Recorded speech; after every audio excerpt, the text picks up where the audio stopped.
வணக்கம். இன்னைக்கு நம்ம என்ன பார்க்க போறோம் அப்படின்னா flag registers of 8086 தான் பார்க்க போறோம். flag அப்படிங்கிறது வந்து என்னன்னா it is a special function of an register அப்படின்னு சொல்லலாம்.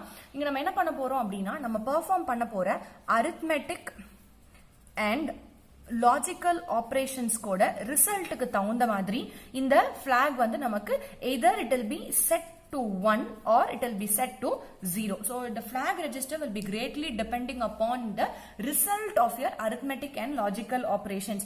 இப்போ ஃபார் எக்ஸாம்பிள் நம்ம கிட்ட இப்போ 8086ல நமக்கு எவ்வளவு ரெஜிஸ்டர்ஸ் இருக்கு அப்படின்னா டோட்டலா நமக்கு வந்து 9 registers நமக்கு வந்து 9 flag registers வந்து இந்த 8086ல நமக்கு இருக்கு. டோட்டலா we have 9 flags in 8086. இந்த 9 flags நம்ம எப்படி டிவைட் பண்ணலாம் அப்படின்னா we'll be dividing it into two different categories. First one is 6 flags ஒரு கேட்டகரியாவும் மீதி இருக்கிற 3 flags இன்னொரு கேட்டகரியாவும் நம்ம டிவைட் பண்ண போறோம். இந்த ஃபர்ஸ்ட் இருக்கிற இந்த 6 கேட்டகரி flags என்னென்ன அப்படின்னா we'll be defining it as status flags. இல்ல அப்படினாக்கா we can define it also it as conditional flags. Depending upon a condition it will be set to 1 or it will be set to 0. So it is a conditional flag. இல்லனா அது வந்து status flags நம்ம define பண்ணிக்கலாம். மீதி இருக்கிற 3 set of flags வந்து நம்ம என்ன டிஃபைன் பண்றாங்க அப்படினாக்கா we'll be defining it to be as a control flags. அதாவது ஒரு certain event கண்ட்ரோல் பண்ற எபிலிட்டிக்காக இதை யூஸ் பண்றதுனால it is defined to be as a control flags. First நம்ம பார்க்க போற இந்த flags வந்து என்ன அப்படினா status or control flags நம்ம ஃபர்ஸ்ட் பார்க்க போறோம். status or conditional flags தான் நம்ம ஃபர்ஸ்ட் பார்க்க போறோம். status or conditional flags. இதுல என்னென்ன டைப்ஸ் ஆஃப் status flags இருக்கு அப்படினா first we have sign flag, carry flag, auxiliary carry flag,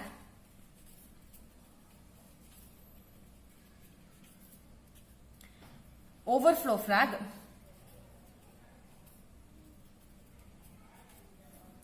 zero flag, parity flag. These are the 6 different types of status or conditional flags நம்ம இந்த 8086ல நம்ம கிட்ட இருக்கு. இப்போ இதுல ஃபர்ஸ்ட் ஒன் வந்து என்னன்னா இந்த sign flag. sign flag அப்படிங்கிறது நம்ம பெர்ஃபார்ம் பண்ண போற ஒரு arithmetic operations-ல நமக்கு ஒரு பாசிட்டிவ் வேல்யூ வருதா இல்ல நெகட்டிவ் வேல்யூ வருதா அப்படிங்கறத பொறுத்து இத வந்து இந்த sign flag நமக்கு எனேபிள் ஆகும். இப்போ நான் ஃபார் எக்ஸாம்பிள் if என்னோட ரிசல்ட் வந்து பாசிட்டிவ் ரிசல்ட்டா வந்துருச்சு அப்படின்னா என்னோட sign flag வந்து it will be set to 1. இல்ல எனக்கு நெகட்டிவ் ஆன்சர் வந்திருக்கு அப்படின்னா it will be set to 0. So it is depending upon the conditions. ஒரு சில புக்ஸ்ல வந்து நெகட்டிவ்க்கு வந்தா 1 னும் பாசிட்டிவ்க்கு வந்தா 0 னும் கொடுத்திருப்பாங்க. It is depending upon the conditions of that 8086. So நம்ம இங்க என்ன செட் பண்ணிருக்கோம்னா plus positive results வந்துச்சுனா it will be set to 1. அதே மாதிரி நெகட்டிவ் ரிசல்ட்ஸ் வந்துருச்சு அப்படின்னா we'll have a 0. okay negative அந்த sign flag வந்து 0 ன்னு செட் பண்ணிருப்போம். இப்போ carry flag இப்போ நமக்கு ரெண்டு 16 bit values நம்ம வந்து ஆட் பண்றோம். அந்த ரெண்டு 16 bit values நம்ம ஆட் பண்ணும்போது நமக்கு எக்ஸ்ட்ராவா ஒரு லொகேஷன் அடிஷனல் வேல்யூ கிடைச்சிச்சு அப்படின்னா அப்போ எனக்கு இந்த carry flag வந்து எனேபிள் ஆகும். சோ carry flag அப்படிங்கிறது வந்து it is depending upon the results. auxiliary carry flag அப்படிங்கிறது வந்து intermediate stagesல நமக்கு வரதா வந்து இந்த auxiliary carry flag. இப்போ ஃபார் எக்ஸாம்பிள் நான் வந்து இந்த மாதிரி 1 0 1 1 1 0 1 0 இந்த மாதிரி ஆட் பண்ணும்போது 1 plus 1 is 1 1 plus 1 is 10. So இப்போ 0 இங்க மேல 1 வருதா?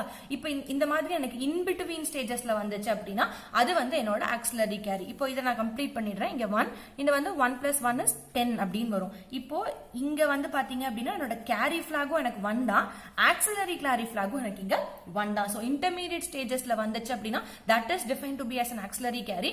ஓவரால் ஸ்டோரேஜ் ஸ்பேஸை விட்டுட்டு எனக்கு வெளியே வந்துச்சுன்னா அது வந்து என்னோட ஆக்சிலரி கேரி பிளாக். இப்போ வந்து இந்த ஓவர்ஃப்ளோ பிளாக் எதுக்கு அப்படின்னா டோட்டலா நான் கொடுத்திருக்கிற என்டையர் ஸ்பேஸஸையும் விட்டுட்டு வெளியே ஒரு இது போகுது, ஒரு total work space of the particular operation தாண்டி எனக்கு வெளியே போகுதுன்னா that is defined to be as an overflow flag அப்படின்னு சொல்றாங்க. ஜீரோ flag அப்படிங்கிறது நான் பெர்ஃபார்ம் பண்ண போற ஆபரேஷன்ஸ்ல வந்து ரிசல்ட் வரும் பாத்தீங்களா, அந்த ரிசல்ட் வந்து ஜீரோவா இருந்துச்சு அப்படின்னா then that is defined to be அந்த பாயிண்ட்ல வந்து நமக்கு என்ன எனேபிள் ஆகும்னா ஜீரோ flag வந்து நமக்கு எனேபிள் ஆகும். சோ இதுதான் வந்து இந்த ஜீரோ flag ஓடுது. parity flag அப்படின்னு எடுத்துக்கிட்டீங்கன்னா parity flag வந்து will check for two different conditions. One is even parity, another one is odd parity. நம்ம இந்த binary operations எல்லாம் perform பண்ணும்போது நம்ம இந்த parity conditions நம்ம செக் பண்ணுவோம். இப்போ நம்ம என்ன பார்க்க போறோம் அப்படின்னா the second category of flags. அதுதான் என்ன அப்படின்னு பாத்தீங்கன்னா we have the control flags.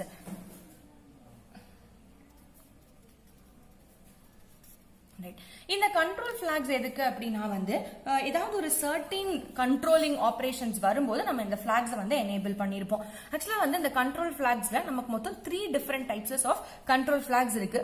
Point number 1 என்ன அப்படின்னு எடுத்துக்கிட்டீங்கன்னா it is the directional block. Okay, second one is interrupt block. third one is trap flag.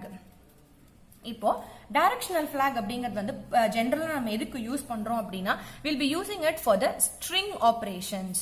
String ஆபரேஷன்ஸ்ல ஸ்ட்ரிங் டீல் பண்ணும்போது எல்லாமே நமக்கு இந்த டைரக்ஷனல் பிளாக்ஸ் எனேபிள் ஆயிக்கும். இப்போ இதுல வந்து ரெண்டா டிவைட் பண்ணிக்கோங்க. ஒன்னு வந்து செட் 1, இன்னொன்னு வந்து செட் 0. இப்ப செட் 1 அப்படிங்கிறது வந்து என்னோட ஸ்ட்ரிங்கோட ஹையர் ஆர்டர்ல இருந்து லோயர் ஆர்டருக்கு நான் படிச்சேன்னா அது செட் 1 கண்டிஷன். லோயர் ஆர்டர்ல இருந்து ஹையர் ஆர்டருக்கு ஸ்ட்ரிங் ஆபரேஷன் பெர்ஃபார்ம் பண்ணனா அது வந்து set 0 condition. So for set 1 will be performing the conditions from high to low, whereas for set 0 will be performing from low to high. Okay, இப்போ வந்து interrupt black இது வந்து ரொம்ப ஒரு ஈஸியான ஒரு ஆபரேஷன் தான். இது வந்து நான் எப்படி சொல்லுவோம் அப்படின்னா இப்போ வந்து ஒரு மைக்ரோ ப்ராசஸர் வந்து ஒரு சர்டன் ஆபரேஷன் எனக்கு பெர்ஃபார்ம் பண்ணிட்டு இருக்கு, ரைட்டுங்களா? இப்போ அந்த ஆபரேஷன் பண்ணிட்டு இருக்கும்போது எக்ஸ்டர்னலா ஒரு ரெக்வெஸ்ட் வருது. ஃபர்ஸ்ட் என்ன பண்ணும் ப்ராசஸர் அப்படின்னா வந்த இன்டரப்ட் வந்து வேலிடா இல்லையா அப்படின்னு பார்க்கும். சப்போஸ் அது வேலிடா இல்ல அப்படின்னா அந்த இன்டரப்டே அது கண்டுக்காது. யூசுவலா அது பண்ணிட்டு இருக்கிற ப்ராசஸ் அது கண்டினியூ மைக்ரோ ப்ராசஸர் கண்டினியூ பண்ணும். சப்போஸ் இப்ப வேலிடிட்டி செக் பண்ணும்போது என்னோட கண்டுபிடிச்ச இன்டரப்ட் பிளாக் வந்து வேலிடா இருக்கு, இன்டரப்ட் வந்து வேலிடா இருக்குங்கும் போது எனக்கு இந்த interrupt block enable to be 1. So interrupt block நம்ம என்ன பண்ணலாம் அப்படின்னாக்கா interrupt block is equal to 1 for a valid interrupt.